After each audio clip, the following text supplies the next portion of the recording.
Hello everyone, and welcome to the next episode of, Ego Guide videos, and we're on Heathcliff now. You know the drill, and if you don't, it's self-explanatory. We're just jumping into it.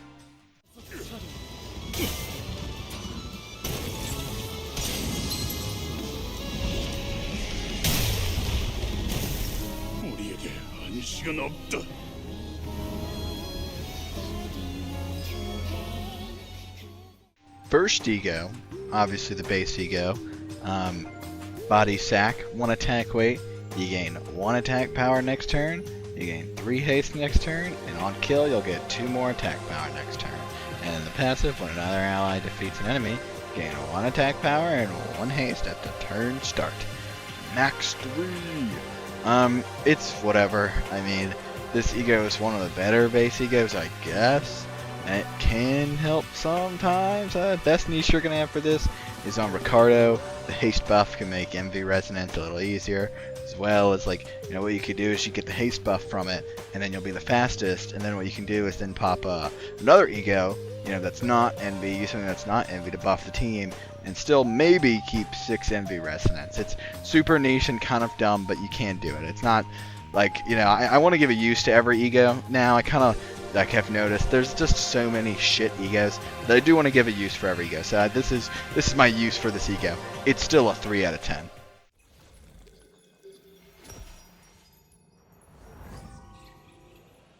Next up is Holiday, also known as Holiday Sack. It's got 2 attack weight. Randomly select one of the following effects: Burn, Bleed, Tremor, Rupture, Sinking. Inflict 1 potency of the selected effect next turn. Repeat the process.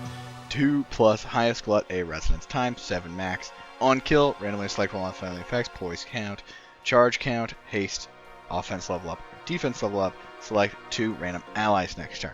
Now the base effect kind of sucks. RNG status effects is super gay. There's other egos that do the same thing and no one likes it. But the passive, on the other hand, when this unit has a status effect or a negative effect, and if the main target of the attacker has a positive effect, inflict 1 more Burn, Bleed, Tremor, Rupture, and Sinking potency to self and enemies with skills, effects, or coin effects, and also gain 1 more Poise and Charge count with skill effects or coin effects. So, if you use an ID like 7 Heathcliff and all of his effects that apply Rupture separately, you can get a lot more Rupture that way. Or other examples of Burn on Cock Heathcliff or something like that.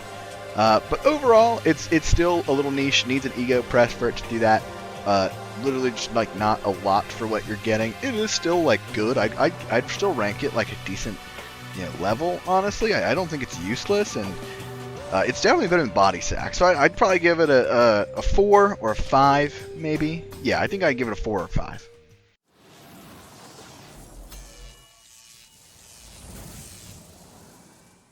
Next up is AEDD, and this one, 3 attack weight, you'll gain 1 charge count for every 10% missing HP, up to 7, so at 70% missing HP. You gain 2 haste next turn and inflict 3 paralyze and 1 gloom fragility. And then the passive, when hit, consume 1 charge count to heal HP. At less than 40% HP, you gain 1 charge count before activating the healing effect, up to 10 charge count, making it neutral.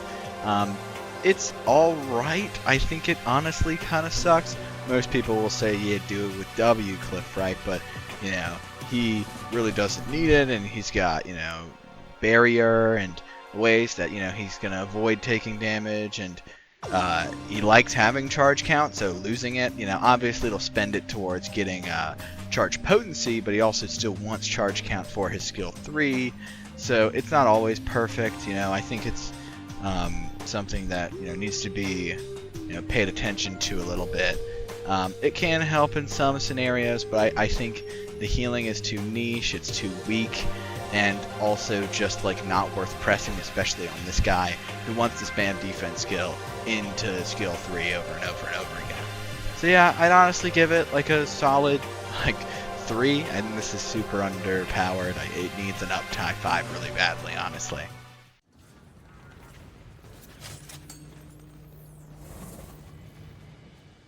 Next up is Fell Blood. I knew this is a shitter. You get 1 attack weight, gain highest resonance +1 torn memory, And then if a resonance, gain highest resonance plus 2 Torn Memory instead. Ooh, gain 1 poise for every Torn Memory and 1 poise count. And then on attack end, you'll lose Torn Memory. But Torn Memory also gives you 15% damage on critical hit for, if you're up to 105. Whoa, so much.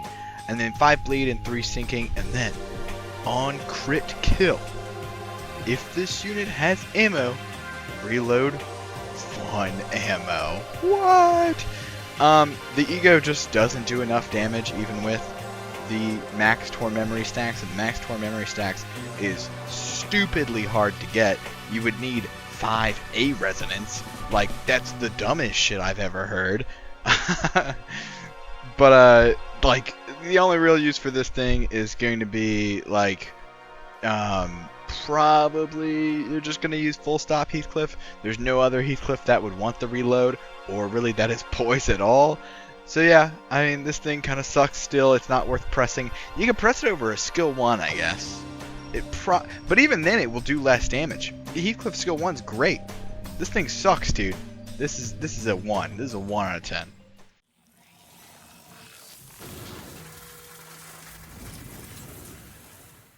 Next up is Move-In Reg, or KQE Heathcliff. It's got 3 attack weight, you gain coin power for burn, and before attack you gain highest resonance plus 1 charge count, max 7. At 4 plus envy resonance you gain 7 charge count instead. Consume all charge count on self to deal damage for every charge count consumed, a max of 45% damage. If this consumed 5 charge count, you gain 1 base power. Then you inflict 2 burn, 2 more burn, 1 bind next turn, and then you also inflict 2 Resident Reg Microchip. And what that does, you take 10% damage from Wrath and Envy skills. On Clash Lose, they gain burn. So basically just a very small debuff to the enemy. And then you'll gain 1 to 3 charge count. And then on the passive, on hit with skills that apply burn potency or unique burn, or on hit with envy skills, you'll inflict additional burn potency on the target by half of the skill's total coins. Rounded up, max 3 times per turn. So overall, it's kind of niche. It's burn, charge, envy. When it came out, W Heathcliff could have used it, but not really. He doesn't really like using egos that often, especially one that's just kind of not for him. And then the burn application, you think of like Cock Heathcliff. When it came out, he perfectly fuels it, so that's pretty good. And then with the new debuff, it sounds like it'd be great for the middle team as well. So overall, you got those 3 options. Your best option is probably either Cock or Ricardo. I wouldn't use W Heathcliff on this. I think he's not only just sucks, but also just this isn't as good for him. And he doesn't care for the burn or anything. So yeah, this one's just alright. This was really hype when it came out, but it ended up not being that good, sadly. Just kind of doesn't have a home, which you'll notice with a lot of egos, if they just don't have like a specific ID that is spectacular with it, that basically wants it forever, it falls off really fast or doesn't find a use often, which kind of sucks. I'd give this probably a 4 or 5.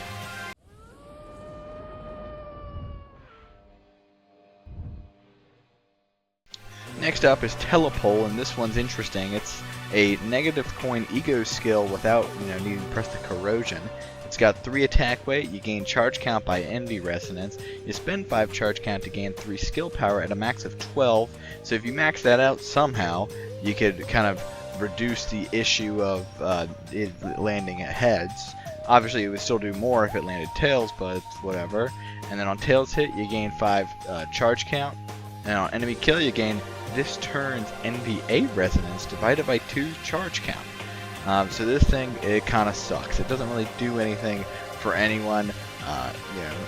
IDs like W Heathcliff, this is like not very good on, since he isn't a negative coin ID and can find better ways to get charge count, and wants to press his defense skill every turn. So like, this does nothing.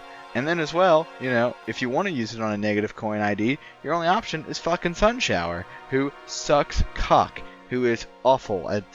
There's no reason to use this ego. It's bad, there's nobody to use it on, and even if there was a negative coin charge Heathcliff ID, you still wouldn't use this thing because it sucks either way. This gets a 1 out of 10.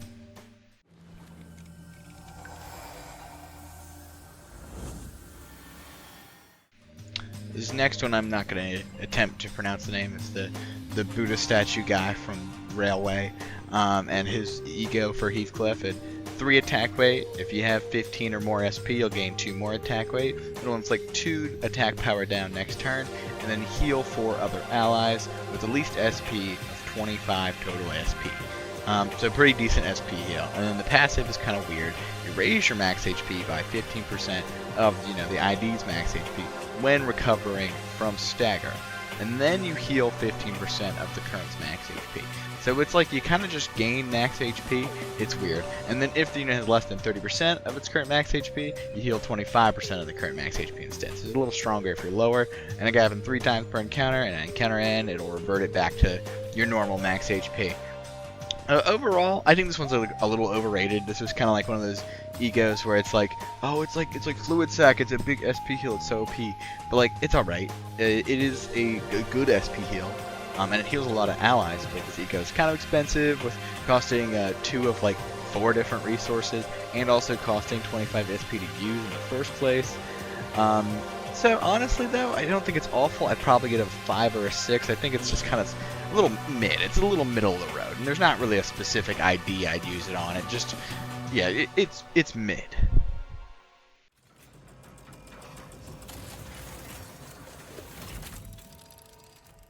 Next up is Asymmetrical Inertia. It's got 3 attack weight. For attack, you gain 4+ highest resonance tremor count on yourself, and if it was sloth resonance, you'll trigger aptitude conversion tremor clock winding on yourself. And what that does is when you inflict tremor, it'll consume tremor count on yourself to inflict more of the tremor you're inflicting with your skills. So say you have a skill that inflicts 1 tremor, and you have 3 tremor count on yourself. You use it, and it'll inflict 2 tremor now, and remove 1 tremor count on yourself. It is pretty fucking useless, but it exists. And then you'll inflict 1 tremor count. On head's hit, you'll inflict 5 tremor, and then on tail's hit, you'll inflict 3 tremor count, and then on hit with next coin, you'll tremor burst, reduce the count, and then when triggering tremor burst, you give sloth fragility. And if highest resonance was 3+ sloth, you inflict another sloth fragility next turn. Overall, the base effect is kind of useless, other than a free tremor burst. It's just whatever. And the passive, inflict fragile this turn on enemies who were hit by tremor burst from skill, coin, or passive effects. Does not stack with ego gifts that do the same thing. So overall, this ego kind of is useless. The only use I would ever give this thing is for Lucio Heathcliff. If you have only skill 1s and you can't afford this ego without losing the ability to use everlasting or reverb egos, then you can use this. But other than that, this thing, it costs everything that they want. It's doesn't do enough. Its effect itself is useless. It relies on resonance, which isn't consistent. It's just not good. Overall, I'd probably give this thing like a 1 or a 2. I'd probably give it a 2 just because you can use it. It's just way too niche.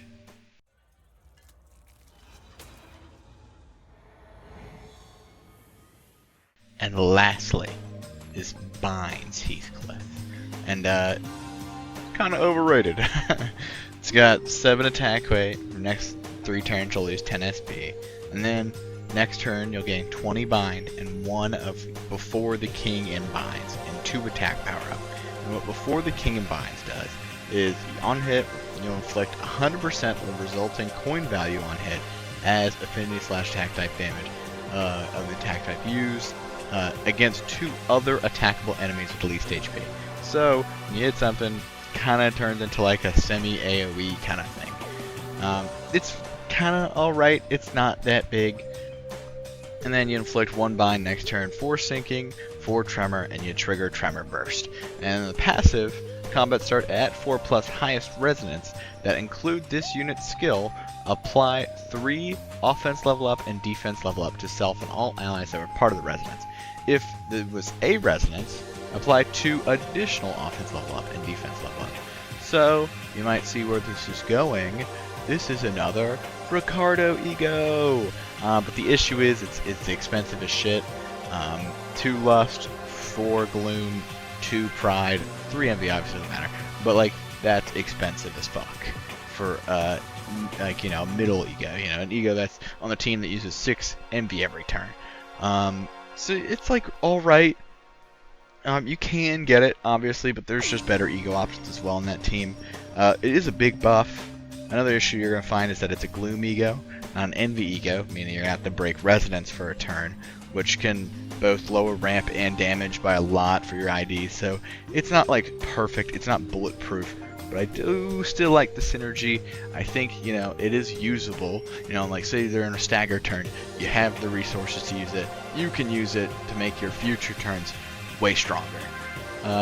So yeah, it's like, it's WoW, it's expensive, it's really like not that good, it's super niche, so I'd probably give it like a 4 if we're being really nice, a 4. And that's it for this episode. A little shorter. Heathcliff doesn't have a lot to talk about. Really liked the support on the last one, especially after the Merceau video, which people didn't seem to like. After this is, of course, Ishmael. She's got a lot of egos, and some of them are great, some of them are ass, so can't wait for that one. I'll try to get these out more often. This one just took a little longer because of work and you know, the weekend and everything, so my bad. And also, you know, new update. I wanted to see the cool stuff come out in Railway, obviously, but yeah, thank you. I hope you enjoy. Please tell me if you agree or disagree with anything I've said, obviously. And tell me if you like any changes you saw, or, you know, request changes even to the format or style or anything. I'm willing to listen. You know, I love commenting. I love replying to you guys' comments. So keep it up. And thank you all, and goodbye.